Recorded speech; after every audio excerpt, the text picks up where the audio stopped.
Welcome, one and all, to Enlightened Conversations, where this season we're going just that little bit deeper and not skimming on the judgy surface of life. I will also be sharing conversations with my guides, and you can be guaranteed that all the topics that come through are authentic, life-changing and enlightened, because we want you to live a more joyful, peaceful and loving vibration. Let's go.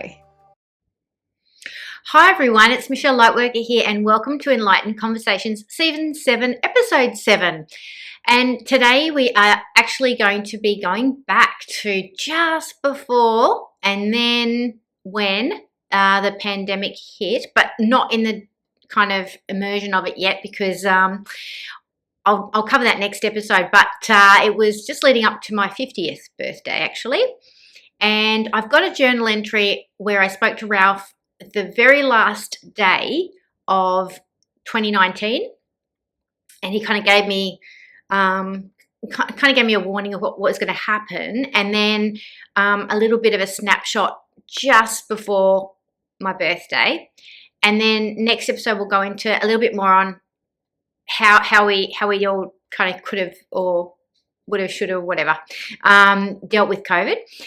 So this will be interesting in and of itself, really, as a standalone episode, because there's so much in it in relation to where my energy was, where it was intersecting, what I needed to focus on, and how that helps humanity, and a new phase, really, of how we help humanity and how it came to me, because I talk about it a little bit post this journal entry in my life in different ways.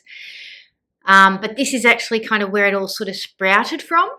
And so it's going to be an interesting episode for you guys if you are interested in how we progress from helpers in the helping profession to how to actually embody the higher vibrational frequencies, hold them and help the planet more. And what that looks like. There's some great visuals on this that came to me in a meditation as well. So I'll be sharing 2 journal entries with you. So let's go and start the first journal entry that came to me, which was on the 31st of December 2019. All right, here goes. So I had a dream where the menstrual flow was at the top of my head, my crown. Upon waking, I spent some time reflecting on this and realized that the base chakra and the crown chakra were integrating. And this dream, being on the final day of the year before the first day of the next, 2020, was significant. My realization that the importance of the vitality of blood flow to the head, the crown, was a significant aspect of 2020 and of my future moving forward. This had also come after a very casual decision to go vegetarian for a while.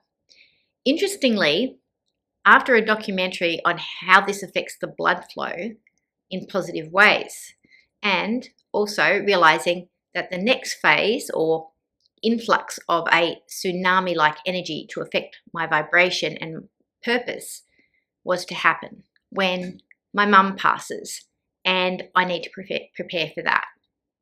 It may take a bit of preparation, however, this was no longer about grieving my mum or preparing for her death, as she spent the last 3 years in and out of hospital. I have had to face the music several times. This was more about preparing me for my next step and focusing on the future only, not on letting go of the past, nor preparing for the moment it happens. So I'm sitting here on this last day of the year and I'm feeling it in my bones that I need to have a conversation with Ralph about all of this. It feels like he will know more about this preparation and also have some guidance for me on it. I haven't felt called to chat in a while. Work, family, and life has been full, joyful, and busy, but now this is the time. So here we go. Hi, Ralph, I am here. Yes, you are. You are always so funny in stating the obvious. Ralph, thanks for joining me. It's a scary time, actually. You've done the right thing to focus on this. Me, yeah. It felt big, the dream, the next phase. Not sure when the timing, but I do feel it is something I need to prepare for. Do you have anything to share on this that may help or educate me? Yes, I certainly do. You are entering an ancient initiate phase that aligns with the modern day initiate. There is a crossover period. It will be of about 4 months. You could say that in and around your 50th birthday, this comes to pass. The full integration occurs. It's very beneficial for you in adopting a vegetarian diet. This will definitely help with the energies that are going to be held by you once the shift occurs. It will give you time to manage it, and the vegetarian diet will help you to cope with the increase in vibration. You haven't needed to concern yourself with holding higher vibrational frequencies for a while. In fact, we needed you to sit in the lower frequencies for a bit to stop yourself from being taken away by the higher frequencies ahead of where others would understand. Now, coming into this new phase, this new year, 2020, there is a huge shift, energy shift. People are way more ready for what you have to say and share. The horse that we held back a bit will shift this year. You'll find that it is a time of great creativity. You wondered how this would affect Tony, and it will especially affect him in this way. As will the vegetarianism. Both your organisms are not requiring the forces of spirituality to overcome food for your own benefit. They are requiring you to only eat food that will add to your vibration. Overcoming food for your own benefit means that you are needing to remain in a strengthening phase. Meat does that. It strengthens the human apparatus. It doesn't strengthen the spiritual organs, but now the strengthening of the spiritual organs is required for your next phase. I said, wow, this makes so much sense. Everything you've said, I felt. I know I needed to stay put with my energies in like a holding pattern. But then towards the end of the year, just before this shift into higher energies, I felt a bit tired and lacking in energy. Emotionally, I felt a bit burnt out, trying to be everything to everyone.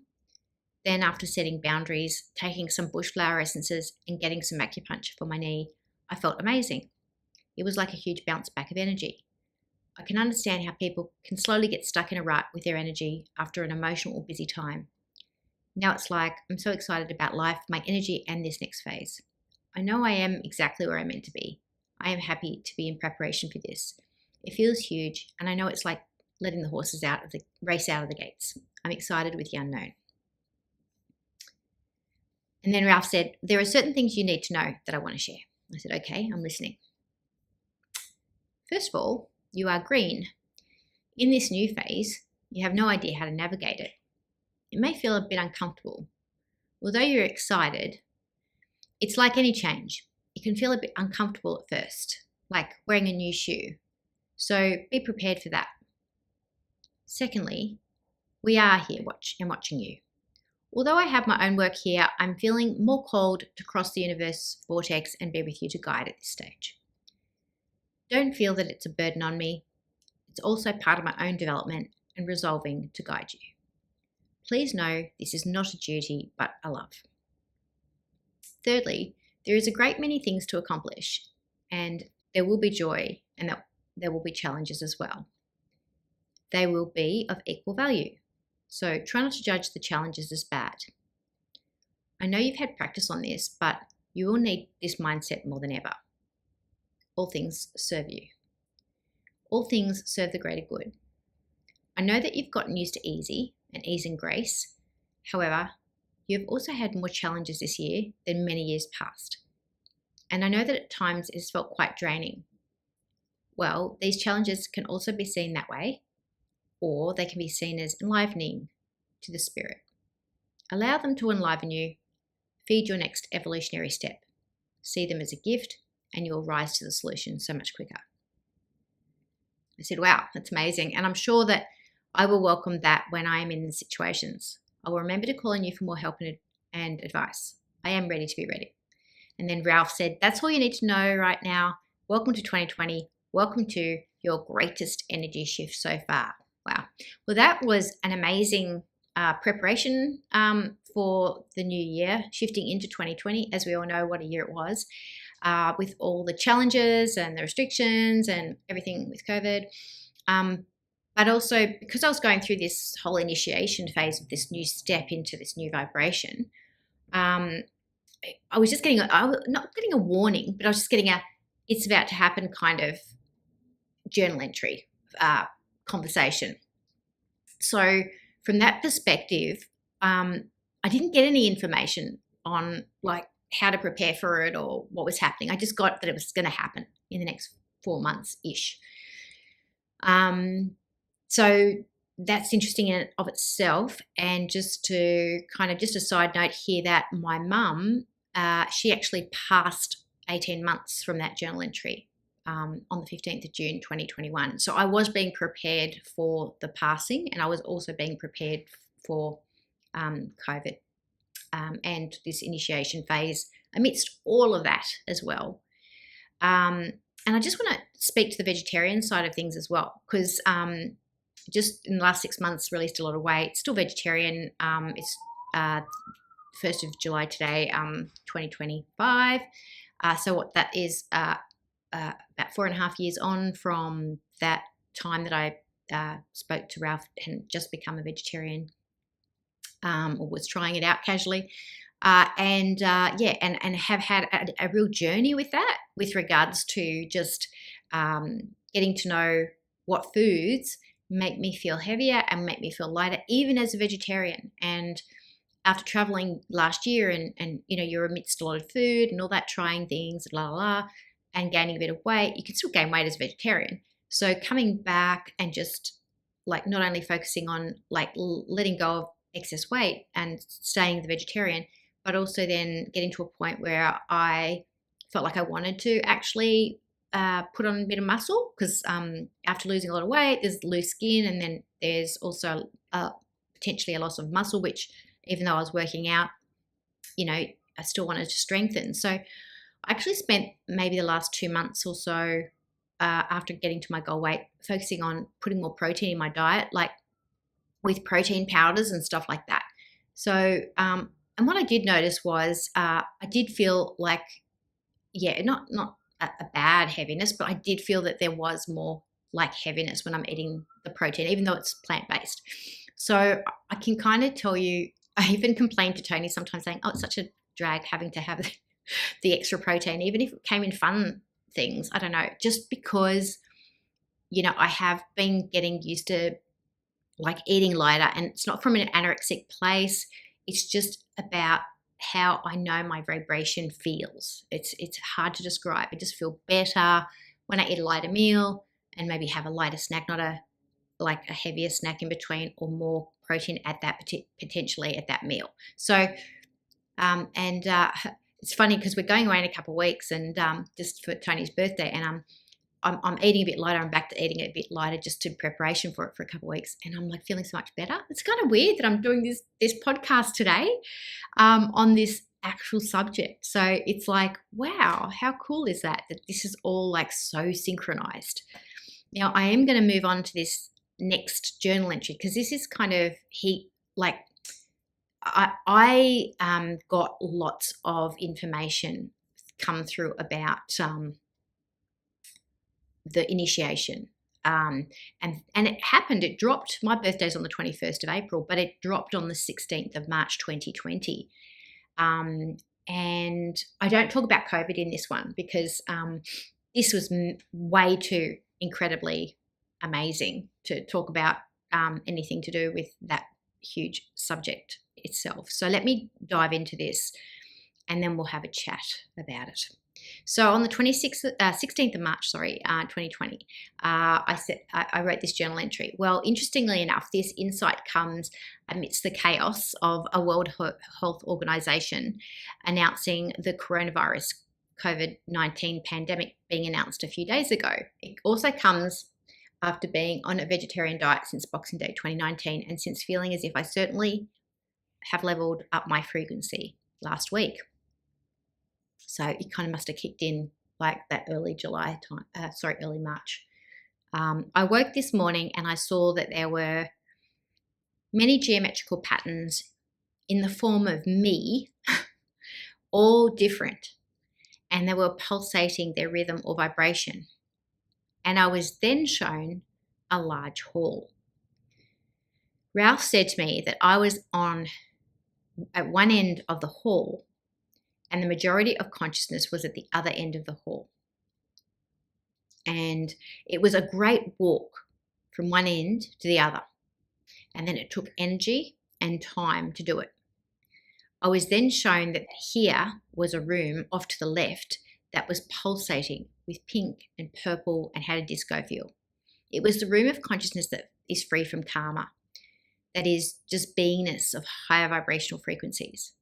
And I was in there and I could feel that I was at peace. I was the embodiment of love. I was the essence of joy. It was me.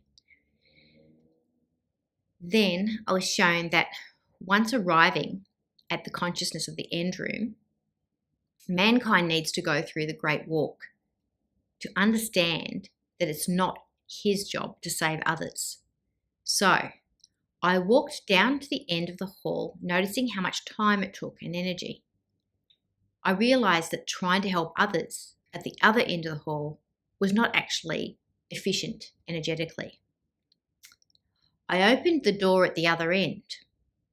It opened to a large area that was like the scene from Forrest Gump in Washington when they had the rally and Jenny called out to him. It was full of people and it felt like chaos. So I will call it chaos space. There was no order and it was frenetic energy of people who were in judgment of one another and also unconscious to higher truths, bound up in their issues with no reflecting at all. However, I was shown that walking the hall from the chaos space towards the end room was one where consciousness or insight has begun. Once you get to the end room, making the walk back again to help others actually prohibits you from remaining in the vibration that would be of the most service to humanity. Embodying the end room vibration without trying to save or help is actually the truest form of enlightenment. It is a service beyond service. It is the acknowledgement in your faith in the higher beings and the human race to evolve at the pace that they must without sacrificing your own energy, time, or vibration in the process. The hall was also shown to me to be a karmic space where the opportunity to resolve comes into play. So if the whole purpose of humanity is to resolve, then why is it that I am no longer required in the hall? That's when I understood that the energy of the end room, that was the highest vibe, was drawing us to it and also supporting the resolving. In embracing with the high vibes, we acknowledge our true essence and essence of others and are able to hold that space for the whole of humanity. It is not about denying the dark, but it is about acknowledging the true reality of our existence. I was also shown that those who have passed over but not progressed onto their next incarnation exist in the hall as well. They are karmically bound to the hall by their own unresolved business, or also held from the intentional or unintentional hold that others who have unresolved business with them still have. So the enlivenment of our psychic abilities also involves waking up to the energetic ties of unresolved business and letting go of these so that we can move on and others can too. They can move on out of their own volition as well. However, they would have had to have moved to a point of being in the end room consciousness in order to do so. We need to walk the hall and help others to walk the hall as part of our understanding of ourselves. However, to reach it to the other end and still hold the belief that the world needs to be saved, or in fact anyone needs to be saved, is to remain in the karmic hall from time to time. Once we are living in the end room, we release the need to save, the belief to be saved, and we release judgment from the process of each individual's journey of enlightenment.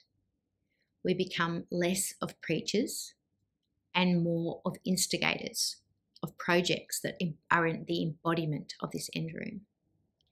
This also stirs the pot. Think Louise Hay and that the warm and fluffy tended to put people off, and even I had my opinions that the dark side needs to be talked about.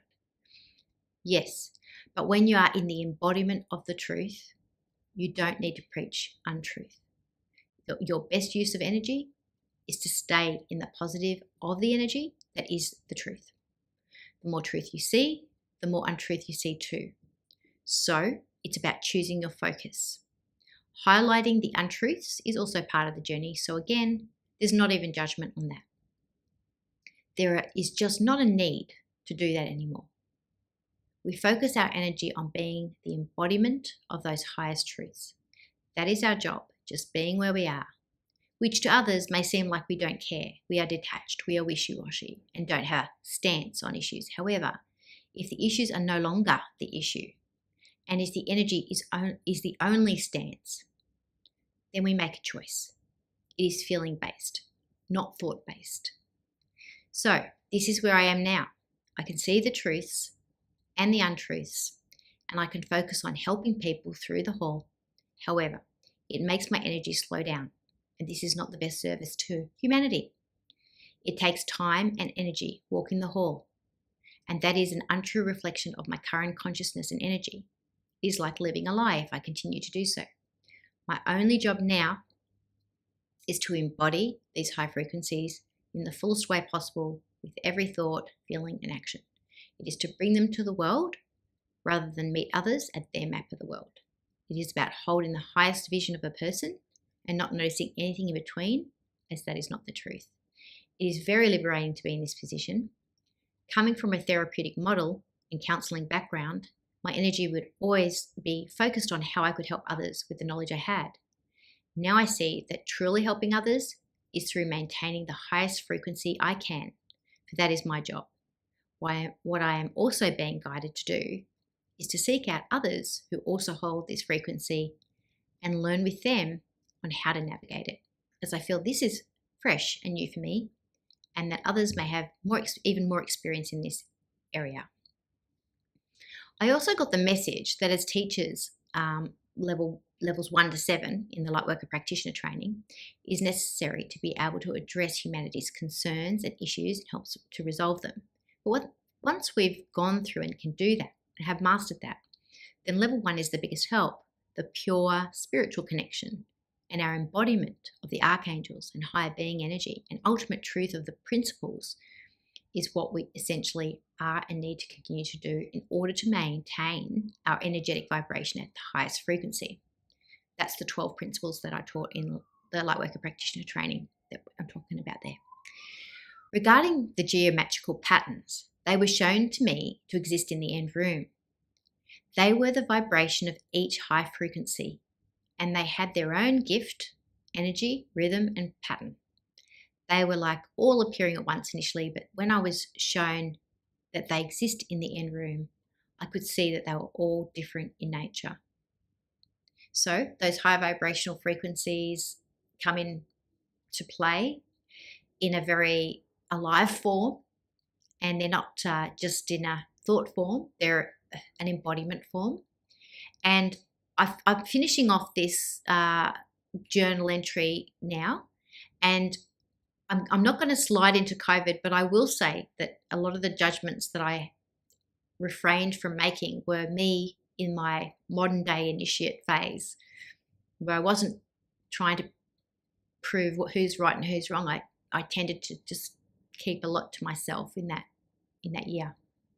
And it was a training. It was a trial by fire there, because you've got a lot of judgments flying around, as we knew. So, but I will talk a bit more on COVID and how that all affected humanity in the next episode.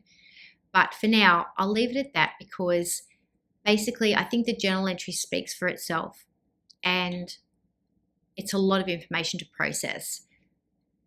But the modern day initiate, once they've reached the point of sitting in that vibration, those high vibrational frequencies, knows that humanity is served better when not judged, when understood that their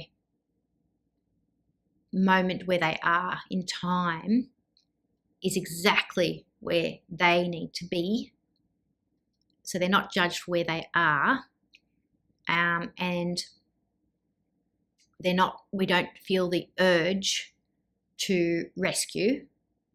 We don't feel the urge to save an individual or a human being.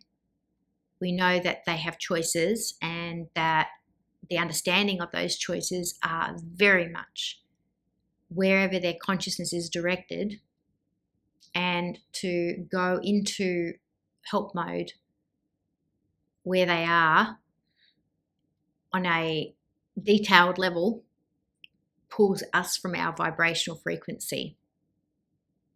And the best thing that we can do, think adult children and the need to interfere in their lives or not, the best thing that we can do is to let them have their process, love them, send lots of high vibrations, send lots of really positive thoughts, see them in their higher self, working it, sorting it, at peace, at joy, resolving their heartbreaks, resolving their walls around their hearts, allowing ourselves to hold that heart space with full love, unconditional love for all their parts. When we can do that, that's when we are really pumping energy from that end room down the hall to them, and not lowering our vibrational frequency at the same time to do it. So, wow, it's a big breath out, but that's how it feels when we do that. So take that all in, understand it in your own way where you are. You may not be feeling that call to sit in the end of that hall, and that's perfectly fine. Traveling the hall takes time and energy and love for ourselves, and dedication and commitment and celebration, and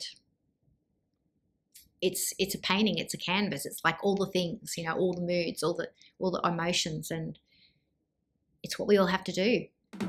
So love yourself, love your brother, love your sister, love your humanity in the process of walking the hall together, and know that you're being supported with energy pumping down the hall into the hall from your guides, from people that love you, from people like myself who want to feed that energy down into the hall of humanity. All right, lots of love and blessings to you all. See you next time.